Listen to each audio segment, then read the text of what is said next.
ربنا يا ربنا ربنا يا ربنا ربنا يا ربنا ربنا يا ربنا.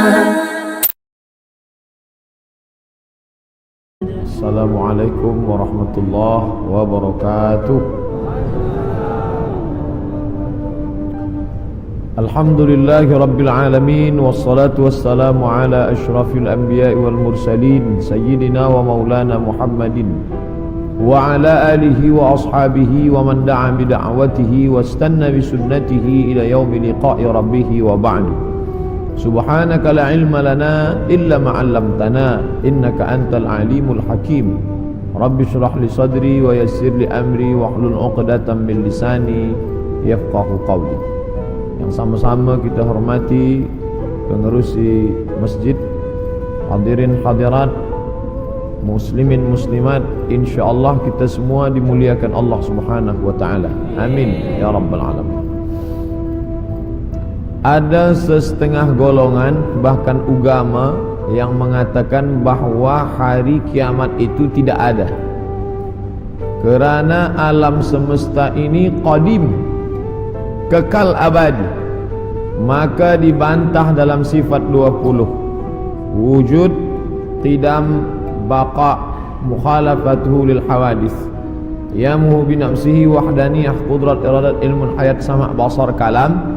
Ini disusun oleh akidah Asy'ariyah untuk membantah orang yang mengatakan ada dua yang qadim selain daripada Allah Subhanahu wa taala. Yang wujud sebenar wujud Allah, sedangkan kita wujud kerana kita diwujudkan. Ada yang maha mewujudkan, yaitu wajibul wujud Allah. Wujud qidam, kekal. Yang qidam itu qadim Allah Subhanahu wa taala. Bila ada orang mengatakan bahawa alam ini qadim, maka syiriklah dia, kerana ada dua yang qadim, Allah dan alam.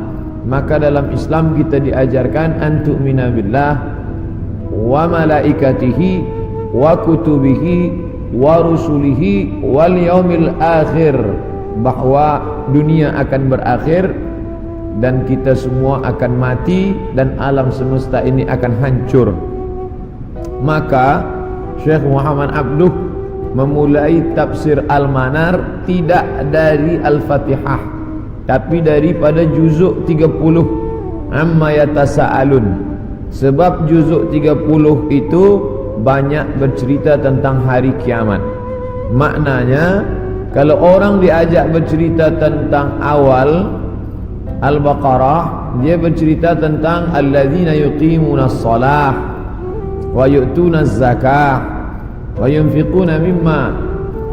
Ini semua cerita tentang ibadah.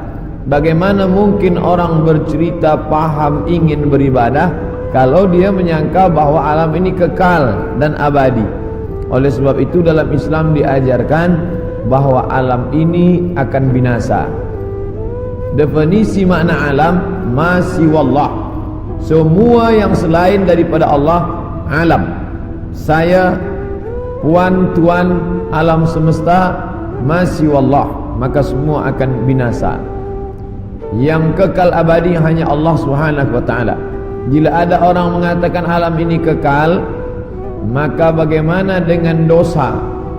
Sedangkan kita berpahaman bila saya mati, bila saya ada dosa, maka saya akan diadili di mahkamah Allah Subhanahu wa taala.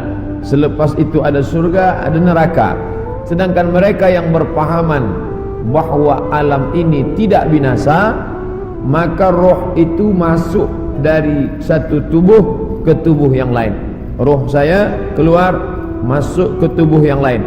Boleh masuk ke tubuh manusia, jasad manusia, boleh pula jasad haiwan yang dikenali dengan reinkarnasi.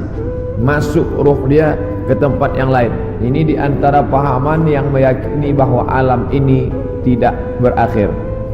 Maka ada tiga agama yang disebut samawi, sama langit, walaupun sudah mengalami perubahan, tapi ada persamaan kita dengan mereka. Sama-sama percaya Allah, sama-sama percaya ada Rasul Nabi utusan Allah, dan sama-sama bahwa dunia akan kiamat, maka datanglah hari akhirat. Islam, Yahudi, Nasrani, maka mereka disebut dengan samawi kerana ada 3 titik persamaan. Maka bila kita buka Quran juzuk 30 bercerita tentang alam akan berakhir. A'udzubillahi minasyaitonir rajim. Idzas samaa'u fatarat, ketika langit terbelah. Sekarang ada isu global warming, panas. Mengapa panas dunia ini? Mereka berkata bahawa lapisan yang melindungi kita di atas ozon mengalami penipisan atau bocor. Tapi yang terjadi, kata Allah SWT, idzas samaa'u fatarat, langit terbelah. Sekarang bila ada batu besar yang akan menimpa kita dari luar, dia tidak akan mungkin sampai ke Kuala Lumpur, sebab dia akan habis kerana ada lapisan yang dibangun Allah, yang dibina. Dalam Al-Quran dikatakan, wa banaina fawqakum sab'an shidada, kami bina di atas itu, ada fawqakum di atas kamu, sab'an 7 lapis, shidada binaan yang kokoh dan kuat. Itulah mengapa kita sampai hari ini aman, tidak ada yang mengganggu dari atas. Dari bawah pula Allah berfirman dalam surat An-Naba juzuk 30 surah yang pertama, wal jibala autada, wal jibal bukit-bukit, autada sebagai pasak. Bila tiang khemah tidak mungkin tumbang kerana ada pasak, maka bumi ini pun sama dengan kain yang menutup meja. Inilah kerak bumi bagian atas, dia menutup meja. Sebenarnya dia bergerak. Mengapa dia tidak bergerak? Kerana ada paku-paku yang membuat dia terhunjam ke dalam, sehingga dia tidak bergerak liar. Maka paku itu adalah wal jibala autada, bukit-bukit sebagai pakunya. Nanti sampai masanya paku itu akan tercabut. Itulah yang disebut Allah, wa takunul jibal kal ihnil manfush, bukit-bukit tercabut seperti bulu kambing dihembus angin. Bulu kambing dihembus angin, manakala bulu kambing dicukur ingin dibuat menjadi baju kain musim sejuk. Kerana orang Arab mengalami rihlatas syita, musim sejuk, wasaif, musim panas. Sejuk bersangatan, hanya bulu kambing yang boleh membuat tubuh menjadi tahan. Mereka cukur bulu kambing, diletakkan di atas tikar, datang angin kencang berhembus. Wa takunul jibalu kal ihnil manfush. Bila bulu kambing, bila bukit-bukit yang besar itu tercabut seperti bulu kambing, maka bumi pun bergerak dan kita di atasnya pun bergoncang. Itulah yang dikatakan dalam Al-Quran, wa taran nasa sukara, engkau pandang manusia itu sukara, mabuk. Wa ma hum bisukara, sebenarnya mereka tidak mabuk. Bila kita tengok ada orang mabuk, dia berjalan bergoncang, begitulah bayangan nanti hari kiamat terjadi. Wa taran nasa sukara, engkau lihat mereka mabuk. Wa ma hum bisukara, sebenarnya bukan mereka itu mabuk. Walakinna azaballahi syadid, tapi azab Allah amat sangat keras, sehingga seakan-akan mereka mabuk. Kerana bumi bergoncang, daun-daun bertiup, dan pokok-pokok kayu tumbang. Idzas sama'u fatarat wa idzal kawakibun tasarat, apa yang ada bintang gemintang seperti tasbih yang diputus, maka berjatuhanlah dia. Wa idzal biharu fujirat, 13 tahun yang lampau tsunami menyerang Aceh, meninggal lebih 200.000 orang. Itu baru satu pantai yang naik ke atas. Bagaimana bila idzal biharu fujirat, semua lautan ini naik ke darat? Kita tahu bahawa alam ini lebih banyak laut daripada darat. Nah, laut ini naik ke atas darat. Wa idzal biharu fujirat wa idzal quburu bu'thirat, ketika yang dikubur dibangkitkan. Alimat nafsun, maka saat itu sadarlah diri, ma qaddamat wa akharat, apa yang sudah dia lakukan. Itulah gambaran dalam Al-Quran, dalam banyak surah. Idza syamsu kuwirat, ketika matahari digulung. Idza sama'un fatarat, kita langit terbelah. Dari mulai surat An-Naba sampai An-Nas, itu kebanyakan bercerita tentang hari kiamat.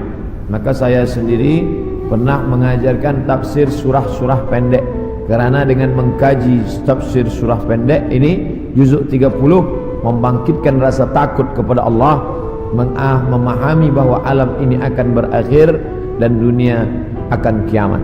Nah, yang jadi masalah bila dia terjadi. Maka datanglah seorang sahabat bertanya kepada Nabi Muhammad sallallahu alaihi wasallam, "Ya Rasulullah, mata sa'ah, bila kiamat itu terjadi?" Nabi tak jawab. Itu menunjukkan bahawa Allah tidak berikan wahyu kepada Nabi untuk menetapkan hari, menetapkan hari, bulan, tahun. Nabi tidak menjawab, tapi Nabi balik bertanya, "Ma'adatta laha?" Siapa tadi yang bertanya? Manakala Nabi menyampaikan tazkirah, orang ini bertanya, "Mata sa'ah?" Nabi diam saja. Nabi terus berikan tazkirah. Selepas itu baru Nabi tanya, "Aina sa'il?" Siapa yang bertanya tadi? "Saya ya Rasulullah." Lalu kata Rasulullah, "Ma'adatta laha?" Apa yang sudah kau siapkan untuk hari kiamat itu? Menunjukkan bahawa hari, bulan dan tahunnya tidak diketahui siapapun. Bila hari ini beredar berita bahawa ada tulisan ada orang yang mengetahui hari kiamat, maka bercanggah dengan Quran dan sunnah Rasulullah sallallahu alaihi wasallam. Kerana Nabi tidak pernah membicarakan itu kepada Sayyidina Abu Bakar, Umar, Uthman wa Ali wa an kulli sahabati Rasulillah ajma'in. Sedangkan Al-Quran jelas-jelas, a'udzubillahi minasyaitonir rajim, yas'alunaka 'anis sa'ati ayyana mursaha. Mereka bertanya kepada engkau tentang hari kiamat, bila terjadinya. La ya'lamuha illahu, tidak ada yang tahu kecuali hanya Allah Subhanahu wa ta'ala. Tapi masalah tanda-tandanya, maka Nabi banyak bercerita. Tanda-tanda ini dibagi dua. Ada tanda yang bersifat fisik, nampak. Di antaranya ucapan Nabi, tatawul al-bunyan, berlomba-lomba membuat bangunan tower yang tinggi. Itu sudah tampak hari ini. Bahkan Imam Sun'ani menyebutkan, bila ada binaan, bangunan yang lebih tinggi daripada Jabal Abi Qubais, salah satu tanda hari kiamat. Hari ini kita melihat Jabal Abi Qubais dulu bukit yang paling tinggi di samping Ka'bah. Hari ini Jabal Abi Qubais lah yang paling rendah. Jabal Abi Qubais di belakang bukit Safa.